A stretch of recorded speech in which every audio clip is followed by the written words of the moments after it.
Welcome back, guys, to Professor Layton and Pandora's box, where last episode told of Dropstone's Livestock Competition. We started on our way towards it to meet Mr. Anderson, only to find so many more puzzles popping up in the village. Continuing to solve them, we soon reach our goal destination.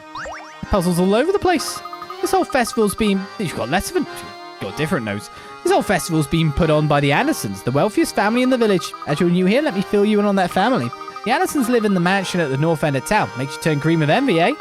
Anyway, Mr. Anderson has a young daughter who's grown up to become quite a beautiful young lady.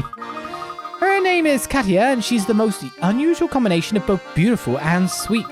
Plus, I hear she's very respectful towards her father, unlike most youngsters. The only thing kids these days love more than talking back to their parents are those baggy jeans. Yes. Oh, sorry, I do believe I've gone off on a bit of a rant. Did you need something from me? A puzzle? Actually, yes. Tell me, madame, have you ever heard of a rare antique known as the Elysian box? That name's new to me. I can't help you at all, so will you leave me alone now? Oh, but you know, you did just remind me of a gem of a puzzle I know that concerns a box. Puzzle 40, worth 30. The two boxes shown... Oh, we're doing these! The two boxes shown below are actually the same box shown from two different angles. Using the visible faces as a guide, reassembled the pattern of the box by placing the tiles into the unfolded view of the box. Don't forget, each tile needs to go on in the correct place and face the correct direction. So you may need to rotate the tiles with your stylus. Oh, what the hell? I have to do that too? Okay. Okay.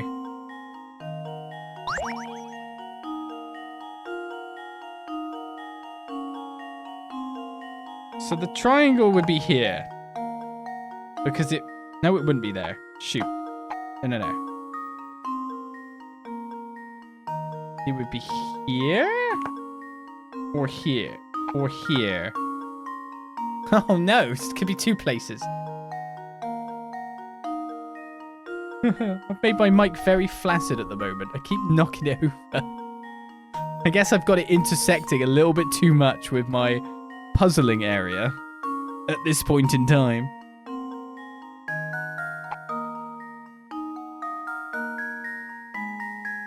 I guess we need to find out what's above.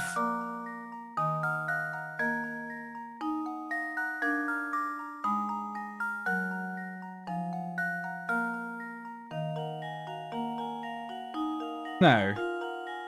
This one is the triangle. This ends up below.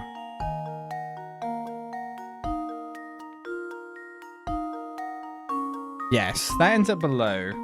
And then we'd have to orientate it that way. No, because it goes down one, so it will... That's actually correct. It will fold in and look... It folds in and looks that direction after you do the folds, if I'm right in saying.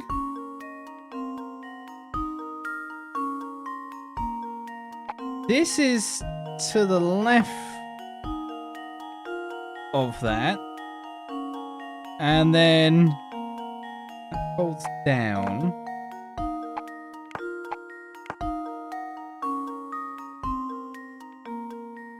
I think this needs to be orientated this way. That's two pieces, I guess. Now we've got the other two, which also will all join onto each other. Which is the other side of the die. So we've got one side and the other side is on the other. Oh no, but we got the triangle visible. So because this is the top of the triangle, this will face like this. We're missing a piece of the puzzle here, aren't we? It's just a little bit. A little bit confused about this. But no matter what, the head of that thing is to the point of the triangle. Okay.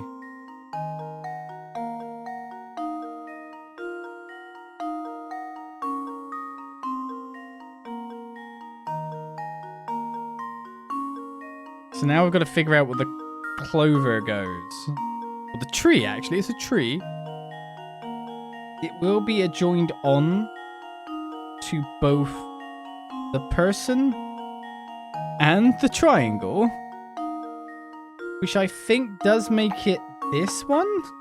Oh, that makes sense, because then that's any direction. So this is just omnidirectional.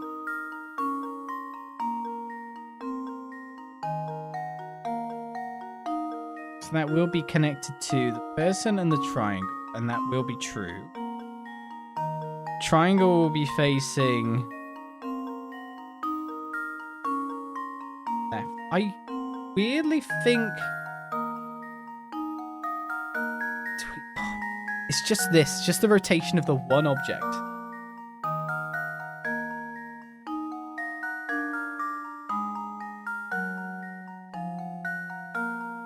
I feel like everything is in the correct position apart from this.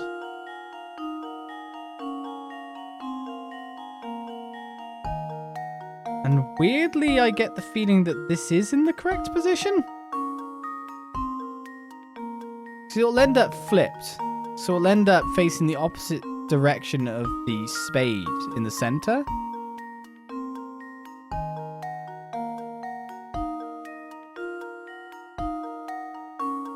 Which does make it face like upwards like the thing, and towards the side of this. Consider this puzzle solved. And there we have it. I convinced myself. Good job. Was it hard converting the 3D shape of the box into a flat 2D image in your head? Hey, I did it. I'm happy. I'm happy. Well, hand me on the washing line and call me a bath mat. I never thought you'd solve that one. You seem like a nice man, so I'll be straight with you, but I wouldn't talk about that box in these parts. But why? Well, it's complicated. Now I've given you my advice, so smarten up and follow it. Oh, she's got another puzzle. Not with the same stuff. What, you're still here? Hand me all you like, but all you get for your trouble is another puzzle. Well, that's what we're after. A royal show-off. In a far-off country, there's a king whose favorite pastime is showing off the latest possessions he's collected. The subjects of the kingdom are forbidden from purchasing new items until the king has owned them for a month or so. Only once he's tired of his new purchase can the common folk finally buy that item for themselves. However, the other day, the king brought a new item that had him all but commanding his subjects to buy one as soon as possible. Circle that item.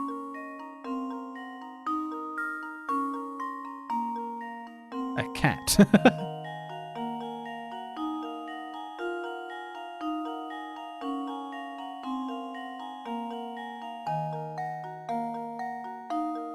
What? The subjects of the kingdom are forbidden from purchasing new items until the king has owned them for a month or so. Only once he's tired of his new purchase can the common folk finally buy the item for themselves. However, the other day, the king bought a new item that had him all but commanding his subjects to buy one as soon as possible. Circle that item. A fridge? It's really useful? Or a telephone? What?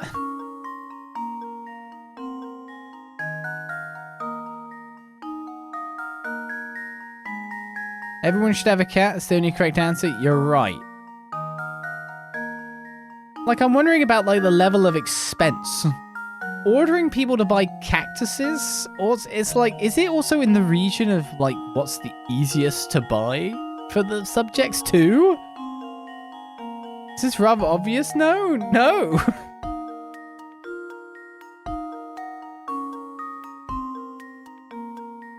I want as soon as possible.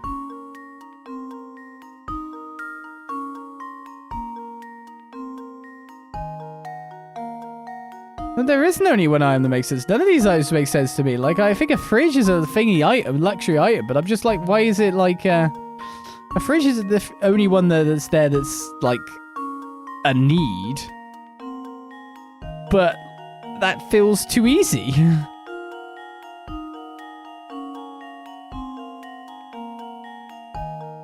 It's the only item that you'd be like, isn't truly a full-on luxury. All the rest are? But surely it can't be that simple. And now I fail. This should do the trick. Yeah, see? Well, I suppose that's one If you wanted to show off your possibility brand new eliminated. purchase, which designs do you think would be the hardest to show off properly?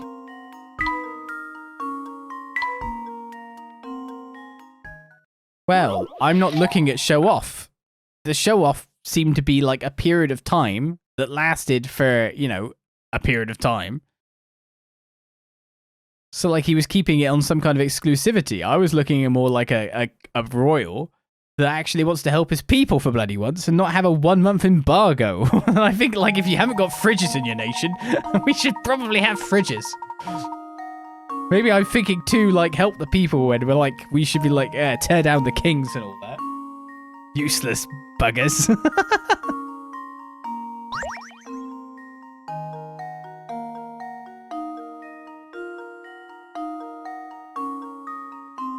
So it'd just be something he'd wanted to share? Oh yeah, I have no clue. Who wouldn't want to show off their new car or television for a while? It's going to be the blooming camera, isn't it? There is one item in this list that is useless unless 2 or more of the same item exist. And now to test my theory. See, with that hint, it's simple. Ha! Wonderful. The thing is, telephone doesn't just fit into it for me because he got it from somewhere and he could communicate with that. So, like, he can communicate with the other places. So I was hoping the king was doing it for the benefit of the kingdom. A fridge. I don't know why. After all, the phone isn't much use if there's no one on the other end. But you've got other kingdoms. Where did you get it from if no one invented it here? Oh well. Don't think you're hot stuff just because you solved a vivid puzzle. I'm failing the puzzles. Still, watching you twist your brain for the answer was fun in its own way. Nice work there. Now he's blocked on all lines due to tax fraud. Too real, too real. I gave you a puzzle because I felt like it and that's it. Don't go reading too much into it. Right, we're back to Sammy, I think, at this point nearly. Oh no. Of course I haven't missed anything. But Granny Riddleton doesn't want to give me anything. I thought you'd give me something yourself.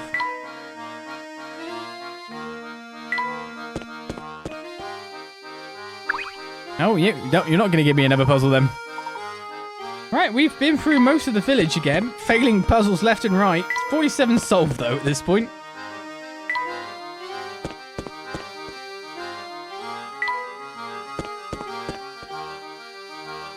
Never trust a ruler to be interested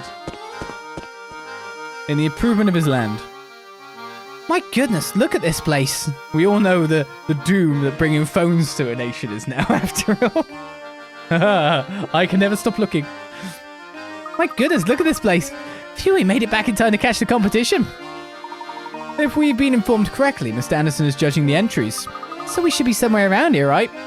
Indeed, I wonder which of the gentlemen walking around here is our man. Oh, it looks like the 2 men over there are getting pretty hot under the collar about something. I wonder what the matter is. I'll just look at this instead. No, let me look. Oh, that's a coin.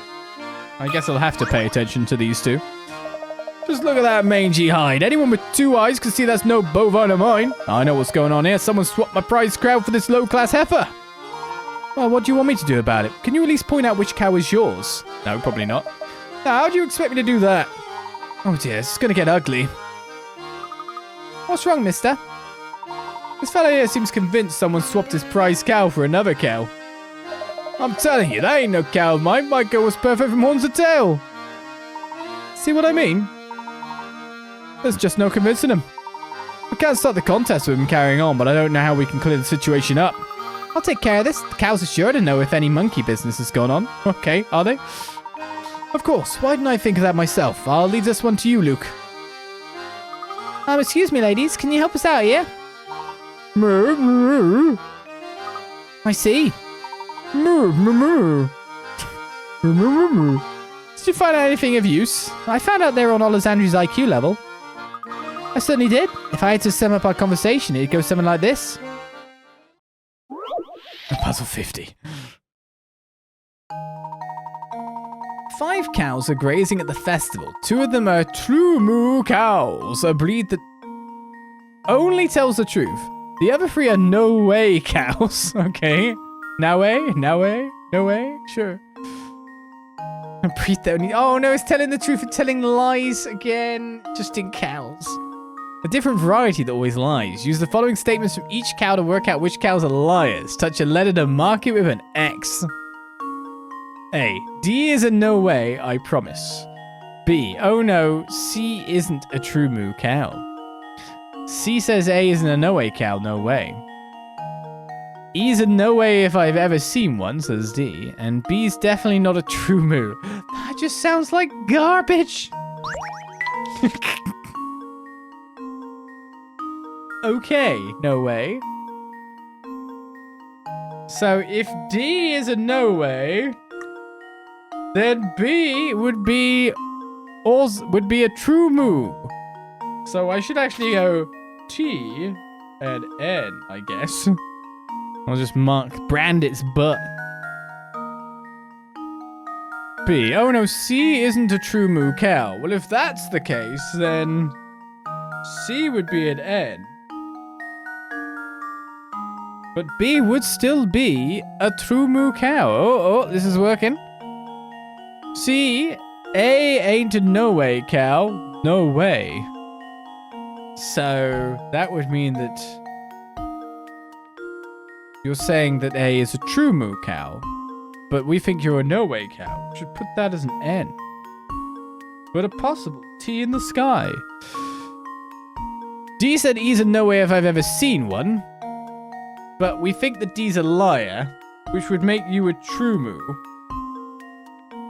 But then B says that B's definitely not a true moo, which would either make you a no way or a true moo. So there's the first conflict we get. Okay.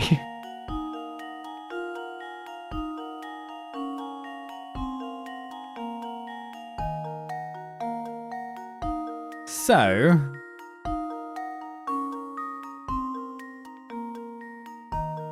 who says that D isn't a thing? D is in no way, I promise, but we've been saying that N, if N is a liar, then you might be a T and you might be an N. Milk them and ask them how they feel. So with this way round, we've got D is in no way, I promise, but if we consider D to be a lie, then D must be a true moo. C isn't a true moo, so if we believe that B is telling the truth, then C is not a true moo. Saying that A ain't a no way cow, no way. If you lie, then A would be a lying cow, which we kind of like works in this way. I'm just making up as I go along at this point. There's no way if I've ever seen one. We think you're the truth. And you're telling the thingy's thingy because B's trying to tell it's not a true moo. And this kind of this works? I think this works? NTN.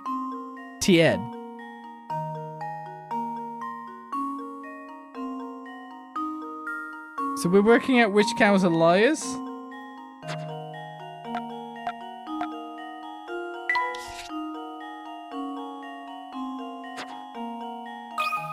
Maybe I'm playing this a little bit fast and loose, but I did actually sort it out. Almost too easy. That's right. Cows A and C and E are no ways. If you assume each cow to be a no way or a true moo and run through each of the cow's statements, you'll eventually realize that the only time there can be 3 no ways is if they're A, C, and E. That's not how I worked it out, I guess, but still. I guess it would be easier to find the no ways than the true moos because there's more of them. Looks like these 2 ladies swapped places while waiting for the competition to start. Things should be all sorted out now, though. Oh, you betcha. Look at that build, that lustrous sheen, that soulful gaze. That's my cow, no doubt. So everything's okay, then? Better than okay, kid, but my darling back, I'm shooing for that blue ribbon. Thanks. Well, Luke, you certainly have a way of animals. Oh, it's nothing, really. Look over here, you 2. They're about to announce the winner. And the winner of this year's Dropstone Dairy Crown is... Dropstone. That cow. Oscar's show-stopping bovine beauty, Mootilda. Hold on now, you mean to tell me my sweet behemoth didn't take first place? You shouldn't have swapped your cow back, Clabber. If you kept quiet, you'd be the winner, eh? I was robbed. The competition must be rigged, I tell ya. To think he went through all that trouble to get his cow back and ended up losing because of it. Yes, I suppose it goes to show that things don't always go as planned in life. Right you are, Professor. Say, shouldn't Mr. Anderson be around here now? It's going to take some effort to find him in a crowd this dense. Let's look around a bit. Misinformation has been completed. We're at 48 solved. Let's make it 49. You ever heard the old saying, the clothes maketh the man? Well, from the look of your duds, I say you've got your act together, so try this puzzle on for size. No. It's a lie, I tell you. A change of clothes. A, B, and C each started off with shirts and trousers of the same colour. A wore red, B wore blue, and C wore white. They were then blindfolded and swapped items of clothing. After they took their blindfolds off, here's what they said. Okay. A, no one's shirt and trousers match. B, it looks like C's the only one of us who didn't keep any of his original clothes. C, I don't know if I like these red trousers. Touch the people to change their clothing and assemble their current outfits. It sounds like you've got red trousers. Which means you don't. No one's top and bottoms match. So that's where we switch to now. Looks like C's the only one of us who didn't keep any of his original clothes. So we've got to switch that entirely. Shoot, would that be blue? That'd be white, I guess. So C's got red trousers. And C's the only one who kept the original... Didn't keep any of his original clothes. And no one's shirts and trousers match. Sorry, I forgot to turn you over. There we go. This should be the ensemble? Okay, so no one's shirts and trousers match. B has one item of original clothes. A has one item of original clothes. C has no items original clothes. Could we also do the other order or not?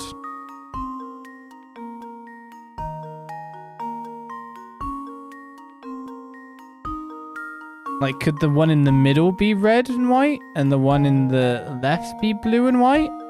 Does it matter? Oh god. Oh, but they had to keep an item of their original clothes. That's why we've got the blue and the red. Yeah. Okay, cool. That should actually be correct then. And somehow I've got it wrong. And now to test my theory. Wonderful.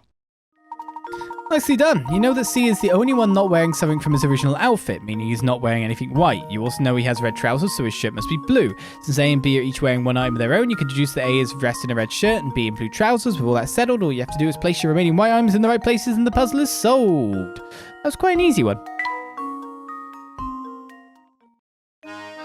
Shirts and trousers don't match the epitome of tacky. That's fashion rule number 1.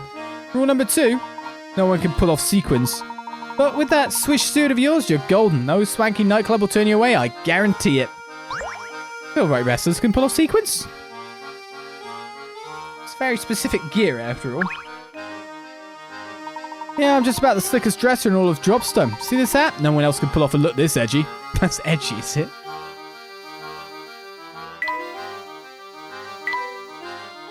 Still trying to steal the balloons.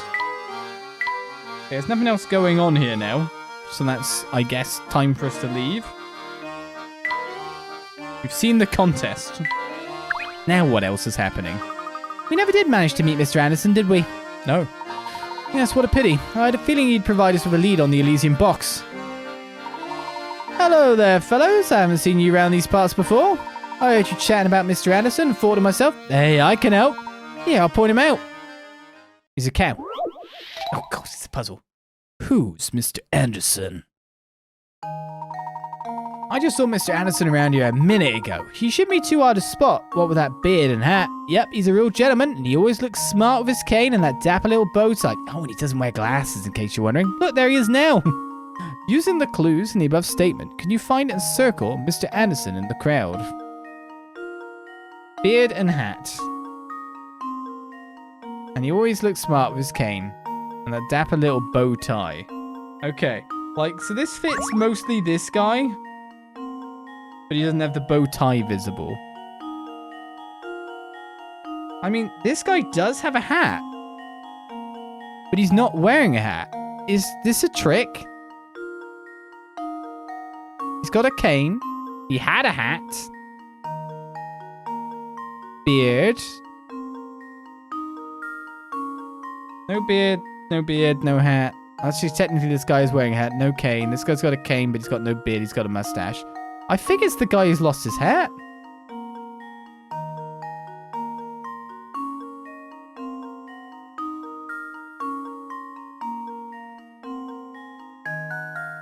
I think just because it's a windy day shouldn't exclude him.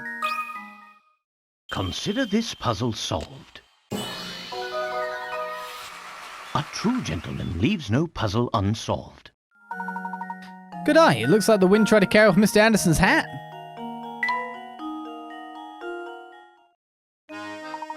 Good day, sir. I'm searching for one Mr. Anderson. Might you be him?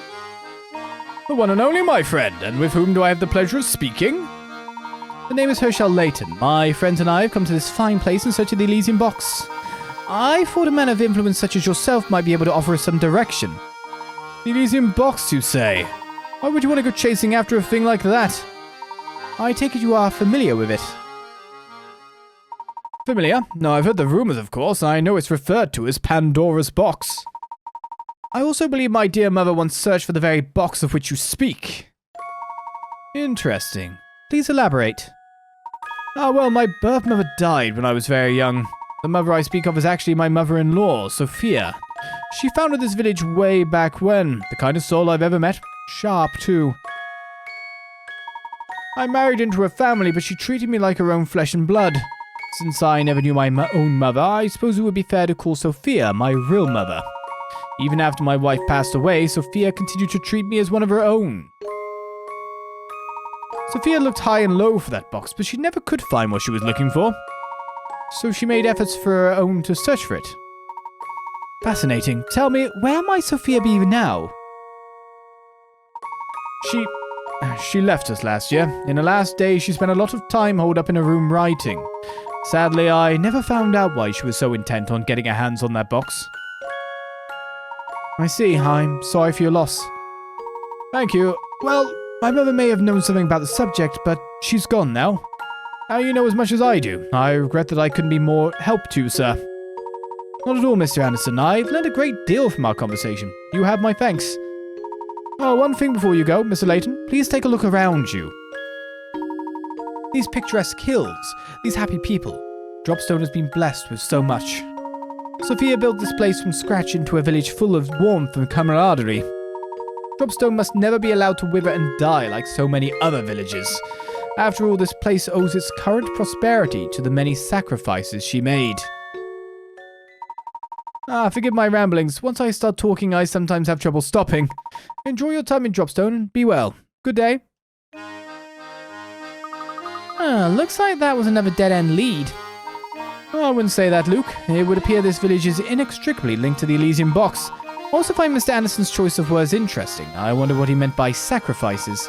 But it is something for us to ponder later. For now, let's make our way to the station. Alright, Professor. The Professor, Luke, and Flora decide to head back to the train station. Right, we're not being zooped. Mr. Anderson's a pillar of the community. He's made this village a place I'm glad to call home. No puzzle, though. What are you doing? Without the puzzles, you're nothing to me. It's a bit rude to say, to be fair. Nope. Who are you? Moving around. You're back there? Oh dear, the train's scheduled to depart any minute now, and she's still not here. Everyone's efforts will have been in vain if she misses her train out of town. Oh my, Maybe women just need more time to get ready for things like this. Oh, why must she make me worry? Excuse me, but are you waiting for someone? It's none of your business. We haven't even told the master about what we're doing. Luke, perhaps it's best to leave him be. Sometimes it's best not to barge into the affairs of others. Well, if he doesn't want us to talk to him, maybe he shouldn't be thinking out loud. It's gone. But I think we're going to have another passenger on the train. Pretty much definitely. Alright, let's do one more sweep of the whole place. So I think we've kind of puzzled things out. This guy really likes sheds. Oh, she's back. Oh dear, I forgot to get apples for tonight's meal. Say, that reminds me of a puzzle I once did. Would you care to hear it, sir? Just go get some apples. Don't spend your time, you know, giving me a puzzle. Johnny and Thomas are each carrying some apples. If Johnny gave Thomas 1 apple, the 2 men would each have the same number of apples. Conversely, if Thomas gave Johnny 2 apples, Johnny would have 3 times the number of apples that Thomas has. So just how many apples are each of the men holding?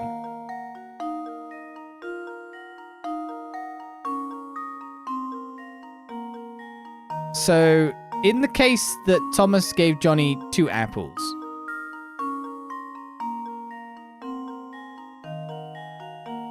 Thomas would still have to be holding an apple. Right? So, I don't know who's who. Let's say you've got 3. So that must mean you'd have 5. So say that, right? But if you gave Thingy 2 apples, you'd have 7 and you'd have 1. And then if we gave 1, you'd have 4 and you'd have 4. So it's going to be like a closer number than that. It's going to be 3 times more then. So it can't be... It's going to have to be a higher number on your side.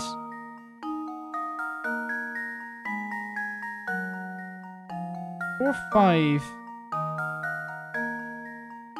Okay. So... Gave 1, you wouldn't be the same. So you'd have to be like 6 to start off with to have like a difference in the first place. Okay. So if you gave 2 apples, you'd have 8 and you'd have 2. So that wouldn't work with division by 3. So it's got to be like a number that's like 2 apart for... to have the same... We're saying this is Johnny, by the way. This is Thomas. So now we go to 2 apples is 9 and yours is 3. So this works now. So it's 5 and 7. So it's 12 apples total. Oh, shoot. Okay. 5. Oh, wait. You're actually Johnny and you're actually Thomas? God damn it.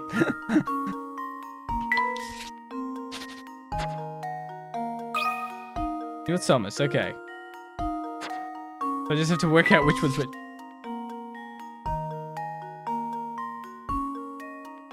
So that's 7 and 5 then. Johnny gives Thomas.